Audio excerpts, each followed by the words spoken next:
what you want, when you want it, where you want it. This is The Mesh.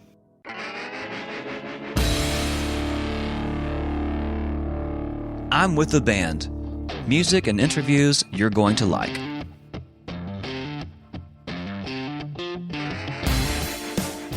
Hello, everyone, and welcome to I'm With the Band here on The Mesh, themesh.tv, our podcast network that we have coming out of Western North Carolina here.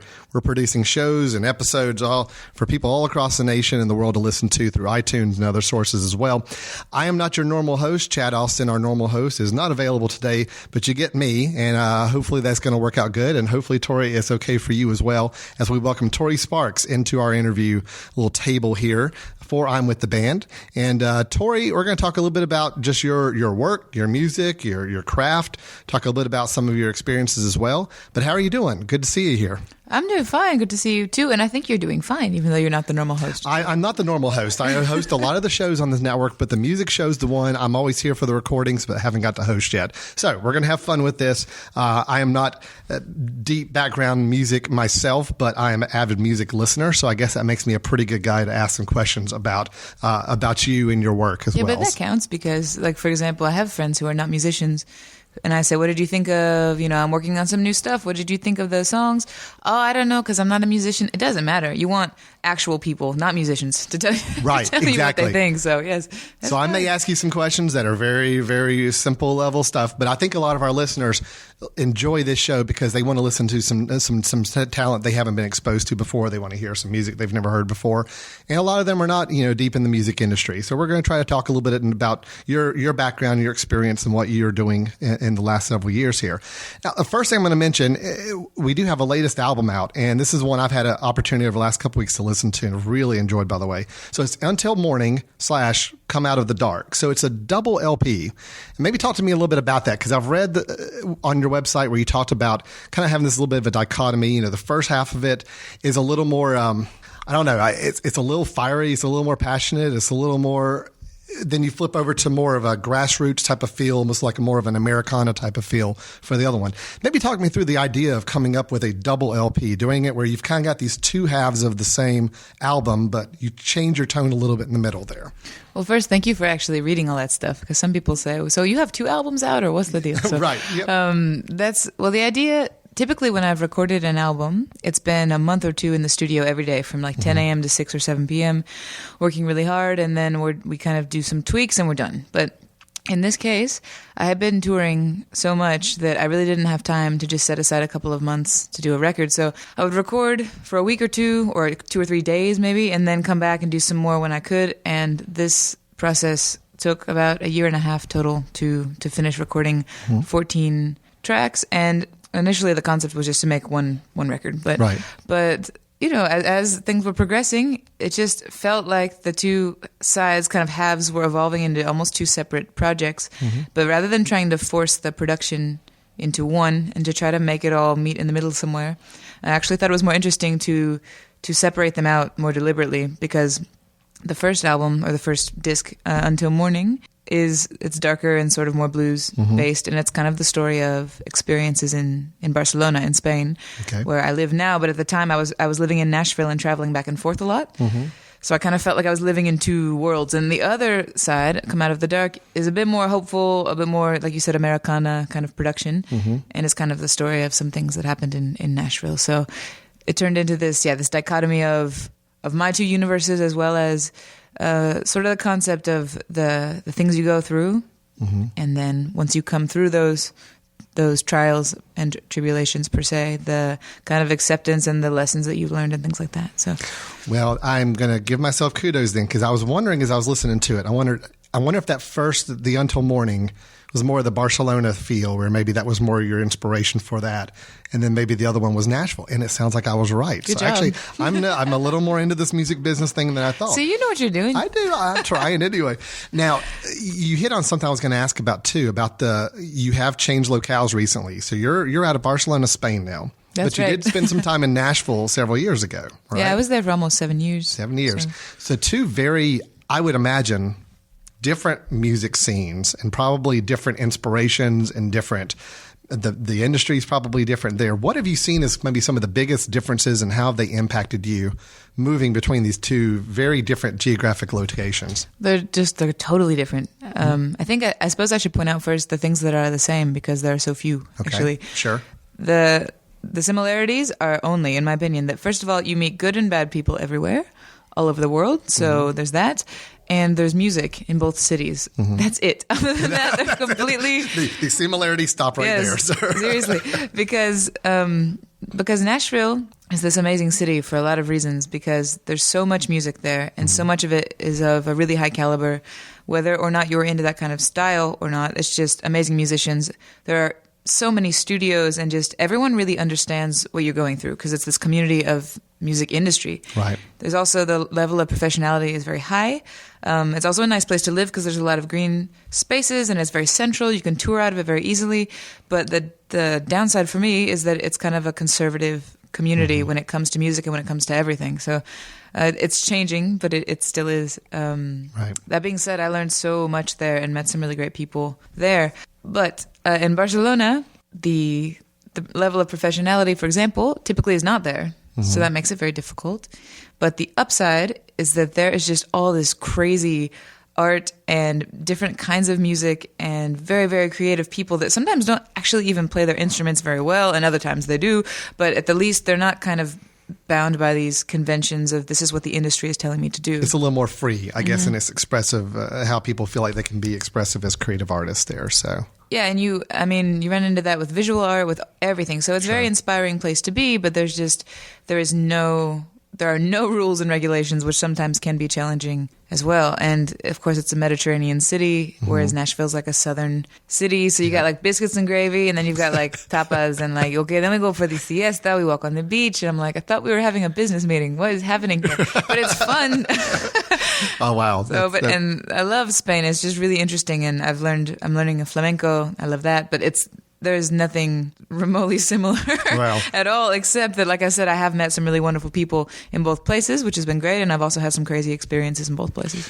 I've got to imagine those two cultures, those two environments, are going to have, they're both very, very impactful on your music, I would imagine. I mean, Nashville has become a very hotbed for up-and-coming artists and a lot of the great music scene. And then, of course, down in Spain, like you were mentioning, all the culture and the expressiveness. So how have you seen your music change? Have you seen it change in the last couple of years since you've been down in Spain more now? Well, you know what's funny is that a lot of people told me when I moved to Nashville that it's really obvious the country influence in your music, even though it's the same stuff that I had been doing before. Right. And then when I moved to Spain, they said it's very obvious the Spanish influence on your music, even though I had recorded the new album in Nashville before I moved there. Oh, wow. So it's just people's perspective of me definitely changes depending on where I am. But as far as how it's actually changed, I think that Nashville taught me a lot about songwriting and about Americana and folk and country and stuff I never listened to before, because before it was all rock and blues and that was it.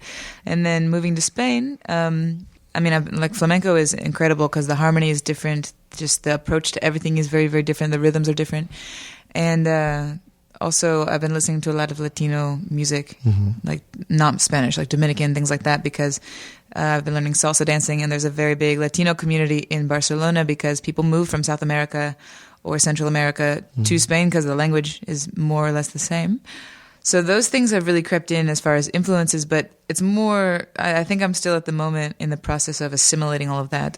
I haven't been writing very much because I've been touring and I've been moving to Spain, and I've also been rehearsing with a flamenco trio, and we're trying to put some stuff together as well as the new band that I have in Spain. So a lot of it has been kind of assimilating, but I do think that eventually I will end up writing all this craziness that sounds all Spanish, and I'll be like, where did that come from?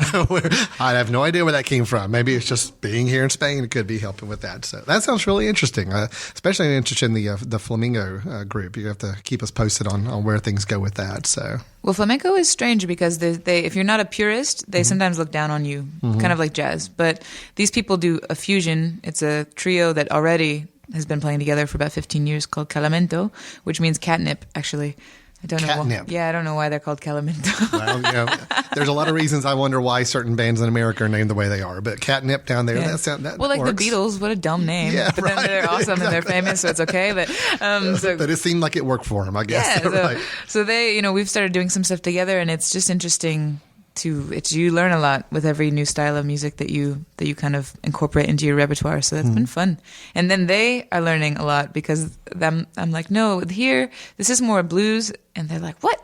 And they're What trying is to that? figure out Right. these to me Western music, and of course I'm trying to figure out what to them sounds very basic. You are really bridging the cultures then. You're bringing you brought a little bit of Spain to Nashville, and now you're bringing a little bit of Nashville back into Spain. So that's pretty cool. Well, also I'm trying to work with, it's hard because we're in different countries, but I'm trying to work with a guitarist who lives in Sarajevo in Bosnia, and he plays all this amazing, crazy Balkan stuff. It's very complicated time signatures.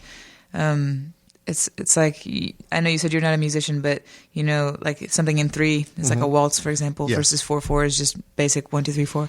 They have things that are like 12/8, 13/8. So Wow. so we're trying to work together, and we were actually trying to apply for some grants that have to do with that, with bridging cultures, and there are some of those out there. So it's always very interesting experience to go outside of your normal world, because in Europe there are so many different cultures so close together that you almost can't avoid it, even if you just wanted to be boring. It's hard to do. Now, looking back through some of the albums, this is this combination, this double EP. Is this your 5th album? Is that correct? Sort of. It's the 4th full album. I had done a Okay. 4-song EP before that. That's right. I saw that. So, yes. okay. So 4th full one, as far as a full length, if you combine the 2 EPs, you really have a good full length album there for that. Over the years, you've worked with some really interesting producers, and I'm sure those people really a little deeper in the music industry than I am probably recognize a lot of the names there. But, you've had some great producers working with you on that. For somebody like me, they're again not in the music industry, or a lot of the people that listen to the show that maybe just want to hear the music and the musicians talk. What does that producer add to the product? What do they add to the album? Because I think a lot of people just think sometimes the producers just sit behind the table and hit the record button. And, there's a lot more to it, I know. But how would you describe what having a good production team makes these albums work? Well, it's a good question, because a lot of people don't think about that. Producers often really make or break a record, because every kind of producer there's so many kinds of producers, and they're all different. Because you have those producers that really put their stamp on the album, like Daniel Lanois, for example. You have other people and he did stuff with U2 and Right. Emmylou Harris and all these people. And then you have other people who really just sort of try to pull the best out of the artist. And honestly, someone like Daniel Lanois is amazing, and I would love to work with him because I like his style. But Sure. if you don't like the style of a famous producer, it's really not a good idea to work with them, because they're going to make you sound how they hear you, and that might not be you, Right. You have people like Rick Rubin in the States, who did stuff with Johnny Cash and all these people. And there's another guy named Javier Limon in Spain, who's a very famous flamenco producer.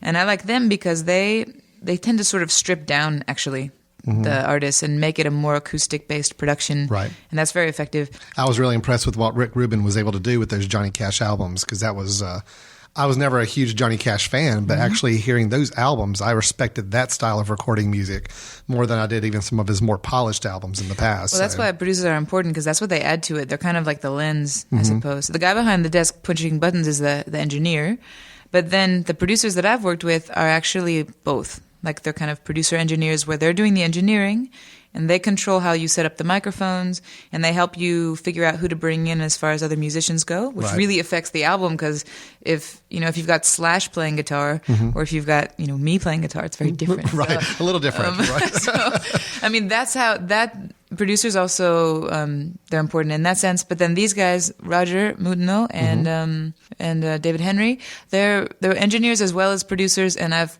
worked with them as opposed to them just producing the record. So what they do is they add their kind of perspective and help me decide who to bring in. But then they also, I also have it's like a democracy sort of, but I'm also kind of the dictator. Like, I say no, I get the final say on this end. And I prefer that, because as an artist who does have a particular idea in mind, that's what I want to put out there. But I also want someone who has more experience than I do, who I trust and who has good ears and who's creative, that can give me more ideas, or can say, I know that you're the dictator, but really this sounds like this doesn't work. Right, sure. I Yeah. think you need that. Otherwise you end up having kind of these navel-gazing You got to have some good projects that come constructive out. criticism. Somebody who's willing to point it out to when something's not working right. So that's Yeah, good. or just, it might not even be wrong. It's just where they say, we have violin on a lot of tracks. What if we did a saxophone instead? Sure. And you go, oh yeah, that's true. So these guys are great for that, and they've worked with really different kinds of artists, and they both really understand, I think, the concept of making music as opposed to I'm the producer and I want everyone to know. So- Well, it's just interesting as I was looking over the producers. I mean, David Henry working with REM, which is one of my all-time favorites, and then Cowboy Junkies, which I think is just a very underrated band. I used to listen to a great deal in college, and I could hear little influences on some of those in some of your songs as well. And then with Roger working with Elvis Costello. Elvis Costello, I think, is kind of a running theme for me, Margaret, and I, the producers here at The Mesh. Just about every other band or musician we brought in has had some sort of connection to Elvis Costello. So now you have actually continued that string Nice. there. We're both huge Elvis Costello fans. So when I saw the name on there with Roger, I'm like, oh, there's our connection. So we know we needed it this month, but we got it. So it's good. Great. Well, I think he's just kind of out there in so many senses that Yeah. people, everybody knows Elvis somehow, He's probably worked with just about everybody in a way. So there's some sort of 6 degrees of separation with Elvis Costello now. Exactly. So that's neat. Very good. Well, I think the production on the albums has just been great, especially this last one. I think it just sounds really, really solid and really good. Now, one thing I was going to mention before we go to a break here, I did have fun watching the music video that you guys shot for the song Mama, Thank which, you. by the way, great song. I really have enjoyed that song. My wife has heard that song playing in our home stereo a few times this past week now. So she enjoys it too, which is good. But the video looked like just a lot of fun to shoot because for those people who haven't seen the video, we'll make sure we put a link with this episode up there so people can go and see the video pretty easily. Is you performing, I think it was in a club in Colorado. Is that correct where you shot that? Yeah, we typically I've done, 3 other videos that were more concept videos Right. where you go to a few different locations and shoot them, and it takes a couple of days, and then you edit it. And usually I've done a lot of my own editing, actually, and that takes a long time. Yes. But in this case, I had a guy email me after a show I did in Colorado and say, I don't really like your other videos. I think you need a better one. And I wrote back, thank you for the feedback. If you would like to do another video for me, then we Yes. can talk. Otherwise, really, come on now. Yeah. And he wrote back, well, I do shoot videos, actually. They're corporate commercials, though. I don't really do music videos. And I could do a video for you for free if you were interested. And I said, well, I'm interested, but you have to understand that it's got to be, it has to be just like any other video where we come to a point of common consensus on what it's going to be, Sure. how it's going to be done. And even though it's free, if it doesn't come out well, I'm not using it. That's just how It's it goes. still got to represent you Yeah. well. Absolutely. So he was very understanding about that, although we did butt heads a little bit. Sure. But he ended up doing great, and we just contacted the club where he had seen me play, actually, and I was supposed to play there again. And I said, listen, I have this Monday off. I'm going to be out there doing this crazy tour, going out to Sundance Film Festival and all this stuff. Is there a day that we could just use the club and put up black, plastic paper over the windows, and we don't really have a budget to rent it, but we will put your logo and your website and the credits and all these things. And they said, sure. So this guy got his kids' friends and people to come be extras. And he set up before I got there. We basically shot in 5 hours, and I kind of lip synced, which is how you do videos. And then that was all. And Yeah. it was really fun, but it was kind of crazy because it was just sort of, okay, do the video. We have to go because I have a gig somewhere else. Let's go. Right. And that was it. But it was a lot of fun. Hey, sometimes the ones you can knock out in a few hours, I think, have a little good personality to them. So it looks like everybody in the crowd was having a good time with it too. So that was fun. I think it did a good job. Well, they were cool because these people are not actors. They don't know what they're Right. doing. So to Sure. try to get them to kind of act as if they're it's harder than you think to pretend like you're watching a show when you're not and things like that. So they did great. And honestly, it was fun because it kind of represents to a point like the spirit of the live show, even though it was, you have to play that kind of thing. But none of the other videos do that. So I was really pleased with that. The guy who directed it was named Stuart Osteen, and especially because he's not familiar with the world of music videos, I thought he did great because really artists are a pain. Even those of us who are reasonably rational. So he was wonderful. Sure. I actually directed one music video in my life, and that was back when I was in college in Chapel Hill. So band there. And I was a video guy, so I was bound and determined I was going to do a music video at some point. I still watch it. It's not that good, but I think the ideas were there. I think the intent was there. The passion was there. Just didn't quite have the craft yet. So But that's how you learn, is you keep Yeah, doing it. And that's that's right. why that's the same thing talking about producers, is that's why you try to work with people who have more experience than you do. Not just because they have a reputation, it's because in theory they help you avoid making mistakes, and that's the one thing you do run into as an independent artist is you make tons and tons of mistakes, and all of them are in public. So in theory, if you have people to help you not do that, that's great. But if you don't have that option, you just keep doing it, and you just know that, okay, then by the fourth record, which is this last album, for example, you feel like you know what you're doing. Yeah. Finally. That's great. Well, I'll tell you what, we're going to take a little break. But how about during the break here, or while we're going out to the break, you mind playing a song for us? That would be fine. Okay, good. Do you have one in mind that you think would be a good one to play for us? Well, you mentioned, too, that you liked, you said Tennessee Line and Mama. I mentioned Tennessee Line offline because you actually mentioned Chapel Hill in there, which that was my alma mater. So, of course, I'm a big Chapel Hill fan. So I do like that song, not putting any pressure on you. You don't have to play it necessarily. But that one, and then Mama's a good song, too. But whatever you feel like playing, we can play this one, and we'll play another one at the end of the interview. So... No, those are fine. I don't mind. I like it when you can please the audience without even trying. Usually you have to try really hard, so that's fine. Well, why don't we do Mama here during the break, and then we'll close out with Tennessee Line. Does that work? Perfect. Great, good. Well, we'll be back in just a few minutes after this performance here on The Mesh with I'm With the Band with Tori Sparks. All right, so this is called Mama.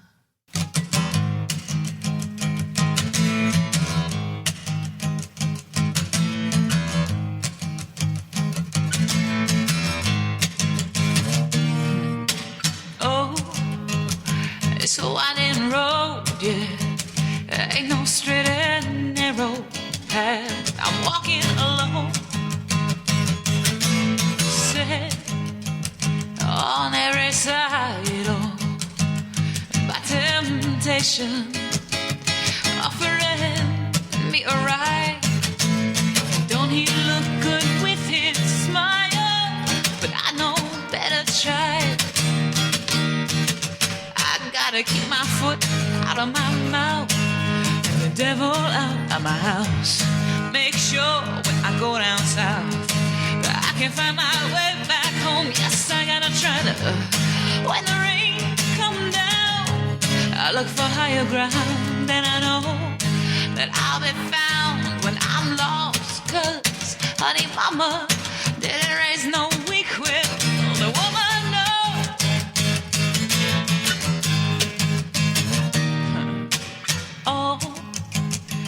All of my days, they've been marked by trouble in 1,000 ways.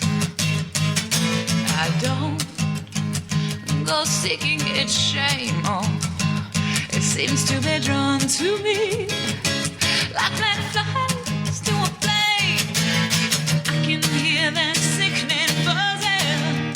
I plug my ears because gotta keep my foot out of my mouth and the devil out of my house. Make sure when I go down south that I can find my way back home. Yes, when the rain come down, I look for higher ground, and I know that I'll be found when I'm lost. 'Cause honey mama didn't raise no weak-willed the woman.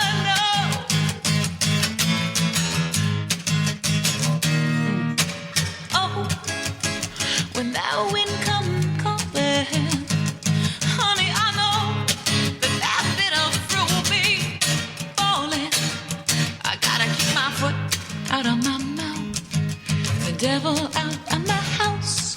Make sure when I go down south I can find my way back home. Oh, when the rain come down, I look for higher ground, and I know that I'll be found when I'm lost. 'Cause honey mama didn't raise no weak-willed woman, didn't raise no weak-willed woman. Oh, oh, oh, no, oh, no. I gotta keep the devil out of my house. Yes, I gotta keep him out. Oh, yeah. Oh, oh.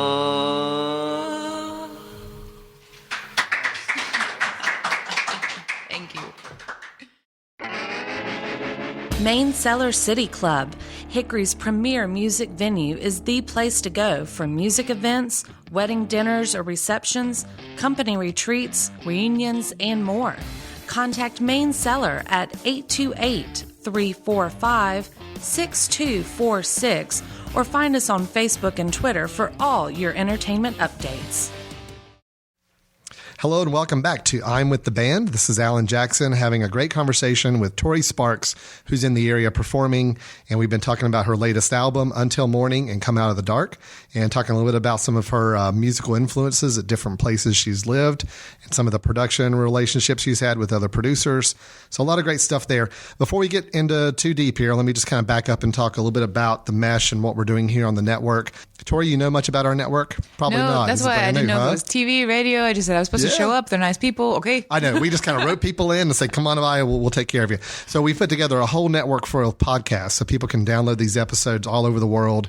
They're on iTunes. Currently, as I speak, we're on the front page of iTunes as one of their featured providers for Apple iTunes. So we're happy to be putting out a lot of episodes. We got a lot of variety of shows, everything from education to business to sports to music, film reviews, everything in between. So we have fun putting this network together. And this show, I'm with the Band, is all focused on getting to know some musicians and performers, talk a little bit about their craft and their work, and hopefully get some more people exposed to your music because there's some good stuff out there. So, well, in the past, doing internet-only broadcast really felt like kind of a waste of time, like 3-4 years ago. But now so much stuff is online, so much. It's almost better use of time to do something like this than to go on actual television, which is crazy. Absolutely. And the thing that I think about with television, I'm not going to get on my little rant with this normally, but with television, it's still very much you've got to cater to such a broad audience that you don't really get to connect with your niche audience, which I think is so important for so many of us trying to produce things. Is let's really find out who our true audience is and do things that can talk right to them instead of trying to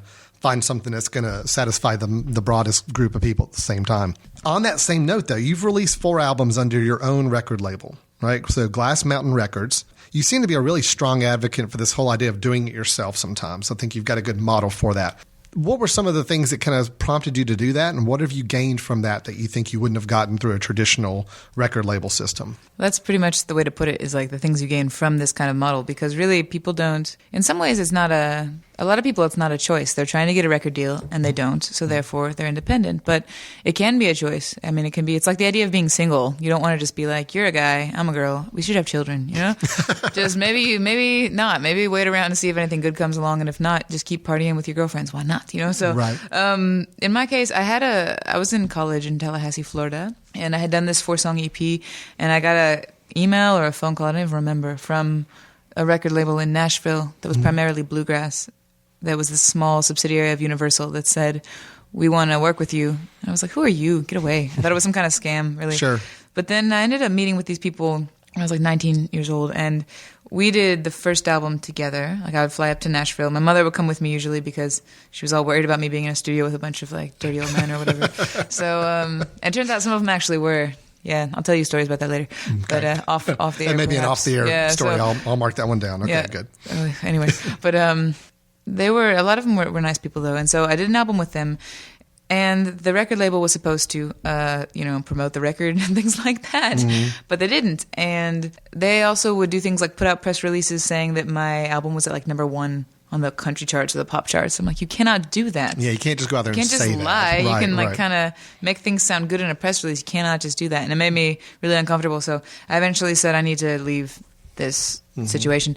And they said, no, we own all your stuff. Like, but why are you interested in keeping me on if you're not doing anything? Right, sure. And they said, well, blah, blah, and I don't know. They'd ripped off a lot of people. So I just basically said, listen, do you remember when I first moved to Nashville? Because after I finished college, I moved to Nashville when I just turned 21 and still trying to figure out what they're doing with this record, blah, blah, blah.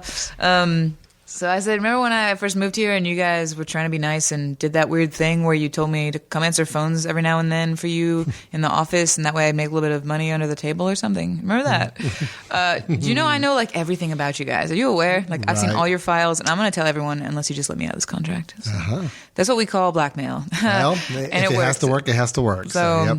That's how I got out of that contract, which I'm glad, because they later got investigated for all these things by the FBI because they're bad folks. But of course, at the time, that feels like a horrible disappointment, that your world's falling apart. You think that you thought you had a record deal and you don't.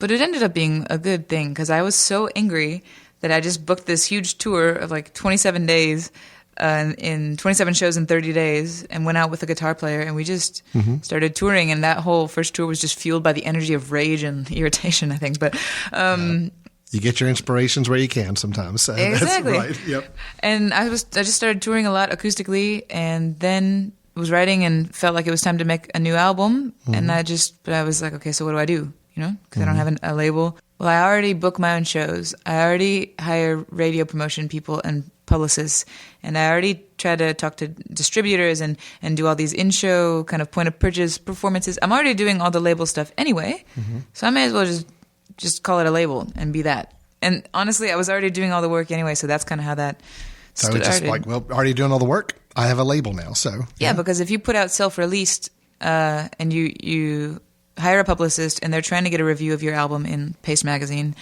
and they send an album and they say, this is an independent release by an independent artist, it just sounds like you can't get invited to the dance for whatever reason. But if this is an independent artist on this little independent label, even if it's just me, they don't know that. And then after you've put out 3 records on that label, they're used to seeing the name and they just assume that it must be something that they should already know. It's like a chicken and the egg nonsense. Well, and I think I mentioned to you during the break too. I think this is the kind of way the music industry is going to be heading anyway. And I think that with the internet and other ways of distributing music now, there's so much less of a need to have the big record labels,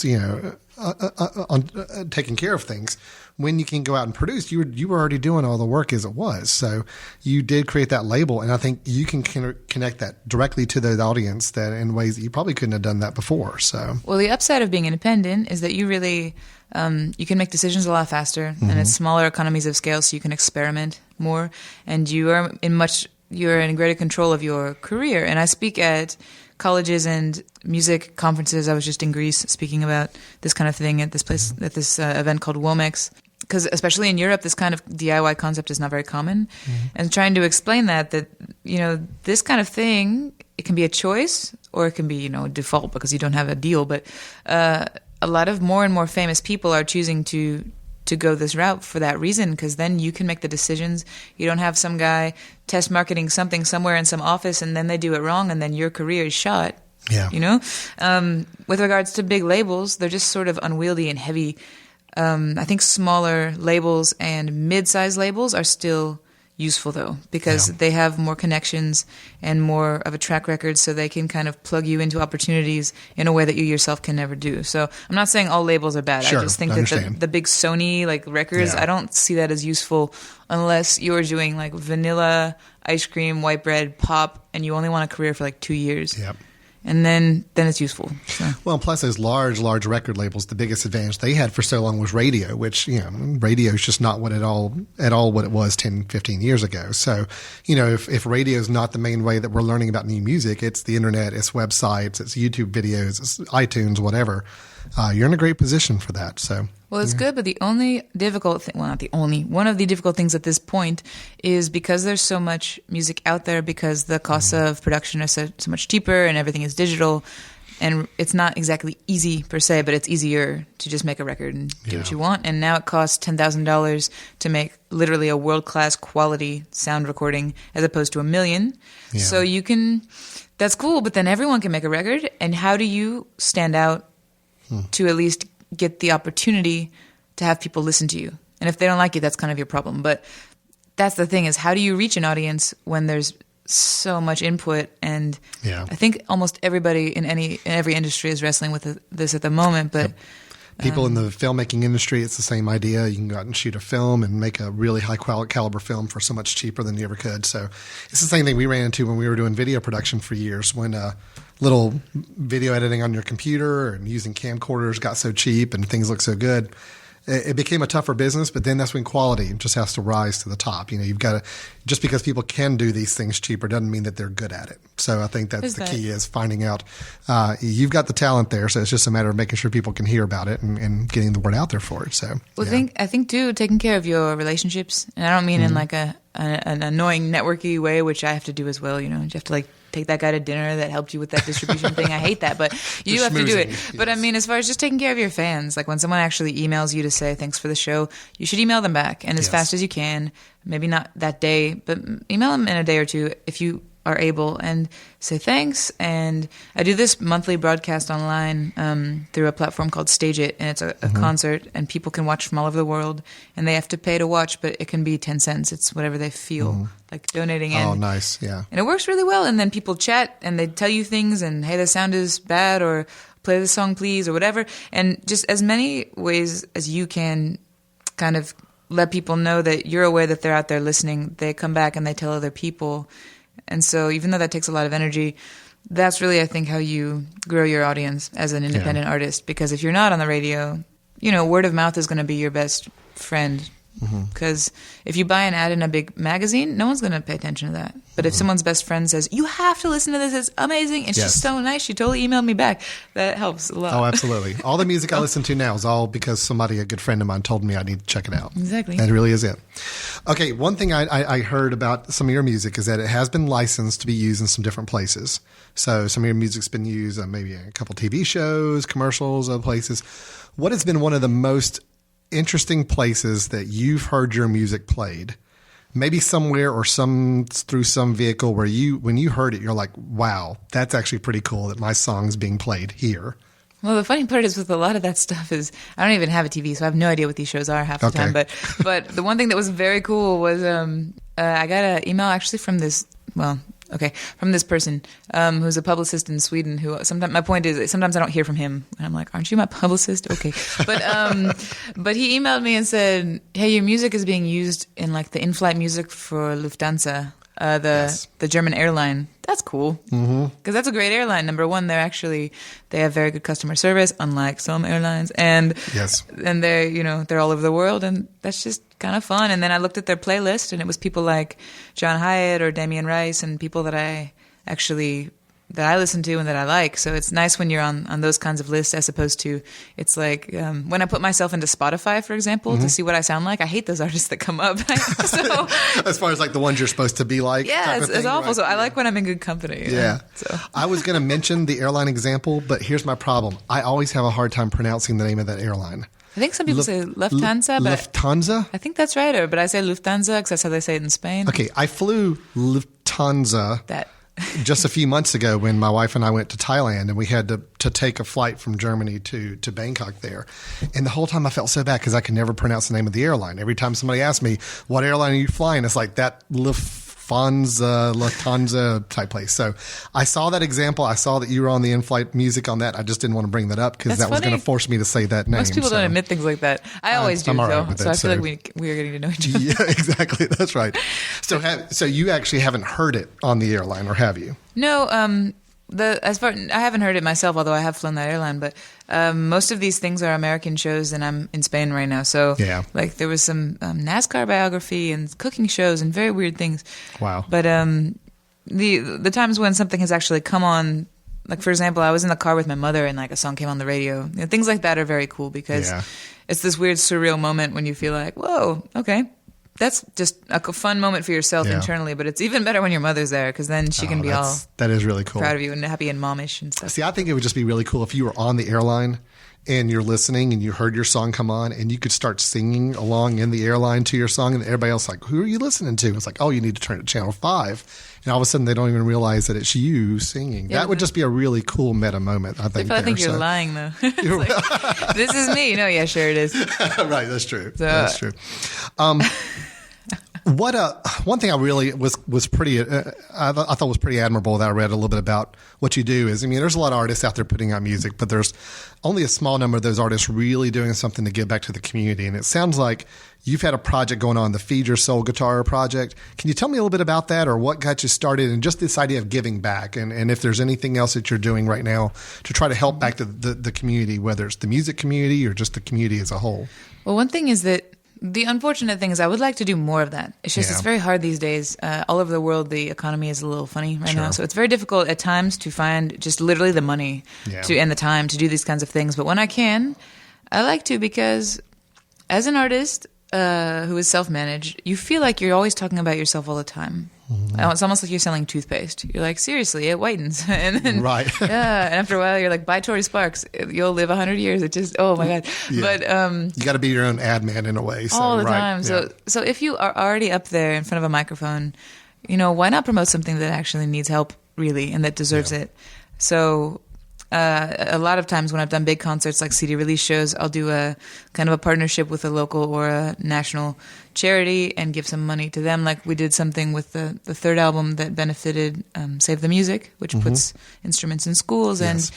And I had sent some money from some of these Stage It online performances to the Sandy Relief and things like that, just because, why not? I mean, I have an opportunity to give back in a way that's actually much easier than maybe most people have, and much more direct. So I like to do that when I can, and it's not just to appear nice. It's because these causes are important. And the Feed Your Soul Guitar Project was a tour and an art project.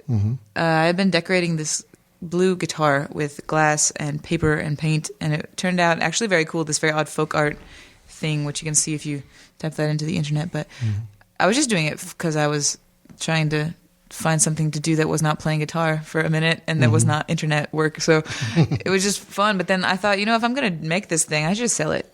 And then I thought, instead of selling it, what if I don't know how this came up, but I thought, what if I took it with me on the road and showed it around?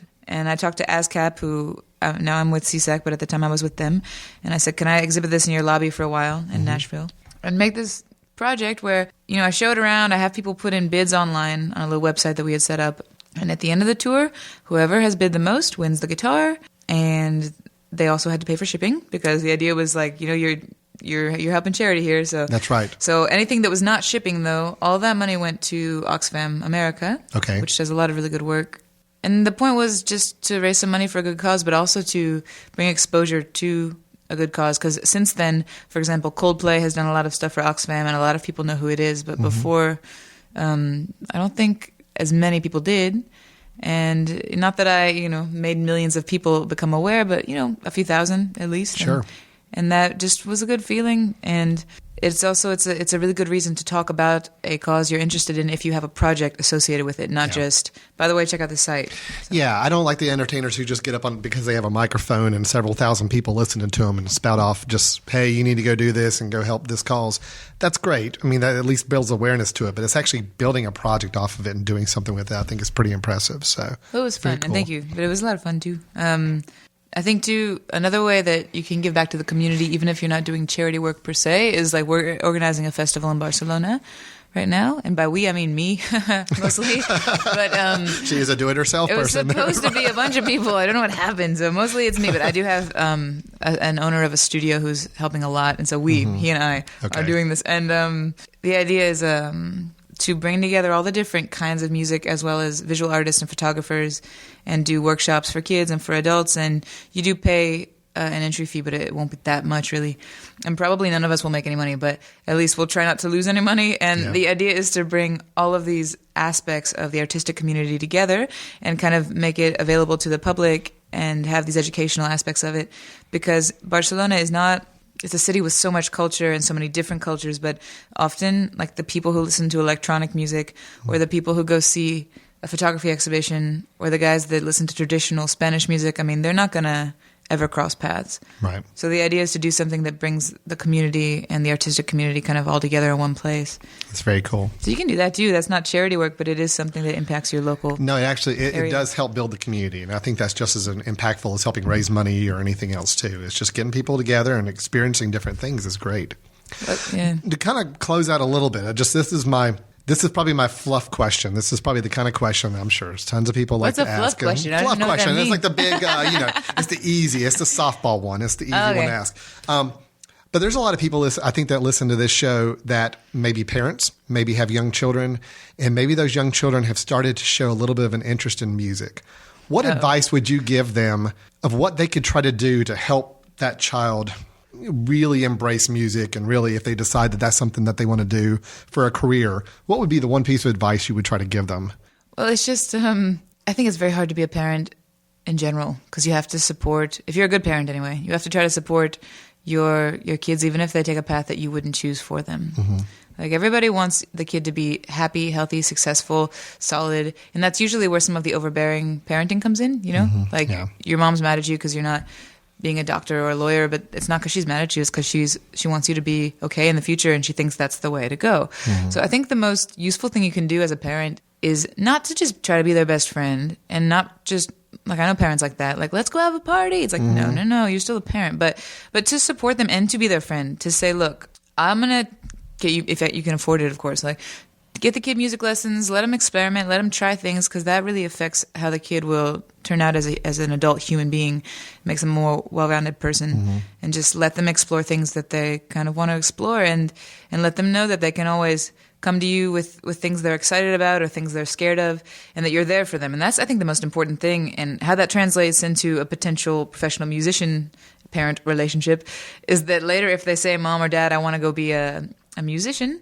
that you say, okay, and you give them that freedom, but you kind of try to, if you've already instilled in them a sense of both adventure and responsibility beforehand, in theory, it's not going to be them just going off to party with their friends in a basement and record some songs. It's like they'll take it seriously as a career. They'll know that you're supporting them, which makes the whole process so much easier.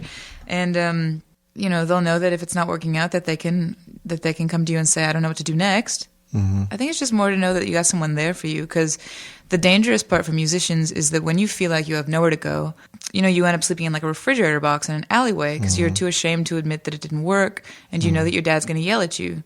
Now, my parents have helped me out financially with music because I had a scholarship to college. And so they looked at it as, we would have helped you with college, we're helping you with this. Sure. And I appreciate it more than I can say, because I would have been living in an apartment with like 12 people, and it would have been a bad situation. So if you can afford it, and if you can, at least emotionally, just to be there for them, and not to say you can't do this, because then they're going to do it anyway. Yeah. So, it's best to be the supportive one. I completely agree with you on that. So now, just to kind of close out there, excuse me. That was a hard question.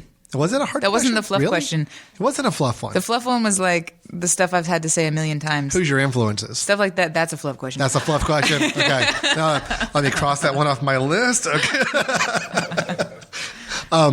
Now, you did mention you went to Tallahassee, I'm assuming, Florida State? Yeah, that's right. Okay. All right. I'm a Tar Heel guy, so we got that going on there. So it was just 'cause, honestly, it's because I decided to go to college a year early. I just graduated early, and they offered me the best deal. So don't get mad. Go. No, that's okay. No, that's no problem. Hey, I don't spite anybody for the best deal going after. Tori, thanks so much for your time today. I really appreciate it and enjoy talking to you. And we're going to have you play one more song here in a minute on our way out. But all of your songs are available on all of your albums available on iTunes. That's right. Amazon. I think you're on Spotify as well. You think the Spotify model is a good model? Are you concerned about that as a musician?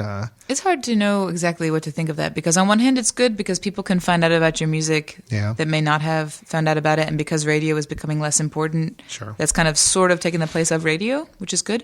But the downside is the musicians don't get paid. Well, that's what I was going to say. I don't see how that's possible as a financial model at all for musicians. I'm very curious about that. So, well, a lot of people they do say it's kind of like when CD burners became available everywhere. People would say, "Oh, I'm just going to burn the CD. I'm just going to copy it." It's the same idea. It's like, instead of downloading it from iTunes, I'm just going to listen to it on Spotify. Yeah. And you do get paid if you're one of the top like 5 or 10% of money making artists, like Madonna. You get paid, right? But if or Rolling Stones, I'm sure they're doing okay. But it makes independent artists suffer greatly, because your only streams of revenue are licensing. Like if you have something in a TV show, which isn't that much, but it's something. Money you make from live shows, which is less than it used to be, and of course expenses are very high, gasoline and stuff, and then selling your stuff. And as more and more people go online, it's not CDs as much as it is downloads. And then when they don't download because of something like that, it puts you in a difficult position. So I don't want to say Spotify is bad, but I do want to say that if people find someone they like on there and they listen to them more than once, it's nice to buy at least a couple of tracks. You need to go support them. Yeah. Well, that's what I was going to close out and say. I mean, they're all on iTunes. They're all on Amazon. Also on your website, ToriSparks.com is a great place to go, and you can listen to previews of the songs and then also follow the links for buying them. We're going to put links on this show episode for all of your iTunes and Amazon links as well, so people can get right to them. Please go out, guys. Support these independent musicians and these independent labels that are doing some great music. This is the way that we can keep growing the music community around us. So, Tori, thank you so much for your time. Really do appreciate it. We're going to have you play one more song on the way out. But any chance we'll get you back to North Carolina in the near future? Actually, yes. I mean, when people ask you those questions, you always have to say yes. But actually, yes, because but you're really being honest. For real, because just like last night at the house concert that I had played with, I said, this has been so fun, and I meant it, and it was fantastic, because I found that North Carolina is a little strange in that you Like the first Oh, time. really? Please yeah. tell. Yeah. No, I mean, in terms of booking shows, like the first Okay. time or two that you try to book shows, it's like no one calls you back, and I don't know why. But then later, it's like Texas. They do the same thing. And then later, once they've seen you somewhere and they decide they like you, everyone is so amazing and they're so welcoming. So I think that the next time I come back, I'll be able to play here more actually, and That'd be great. I look forward to it. So Good. Well, we'll make sure we'll bang the drum whenever you do. So let I hope people you know about actually it. bang a drum. I will. No, seriously, we have a drum in the closet. We get it out for banging every once in a while. So yeah, good.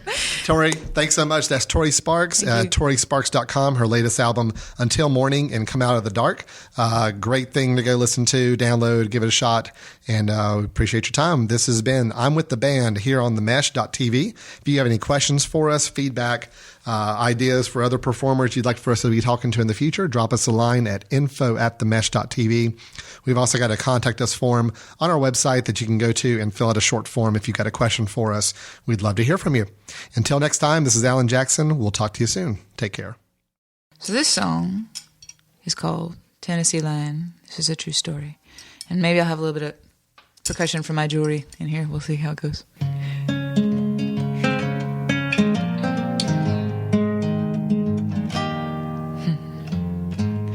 I loved you in St. Louis and in New Orleans. I loved you in Toledo, yeah, and driving through Lansing,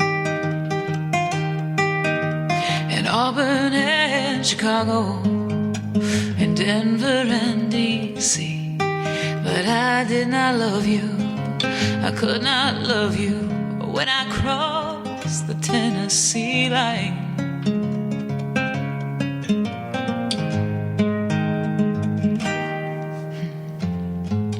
I loved you through whole Texas and in New York City. I even loved you in Toronto, yeah, when I crossed illegally. In Chapel Hill and Roswell, especially in LA. But I did not love you, I could not love you when I crossed the Tennessee line.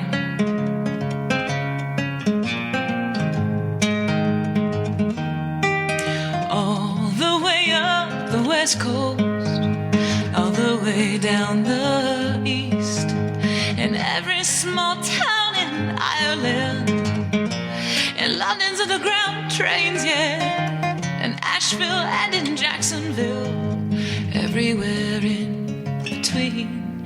But I did not love you, I could not love you when I crossed the Tennessee line.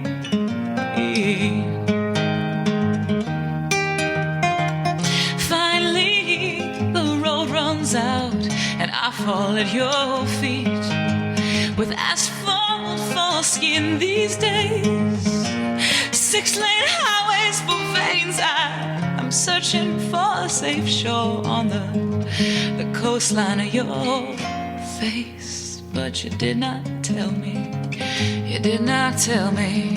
Why couldn't you tell me you loved me when I came?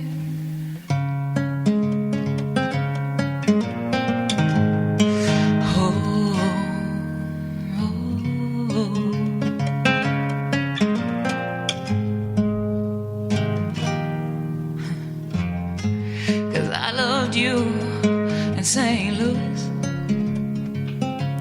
I sent you that postcard from New Orleans.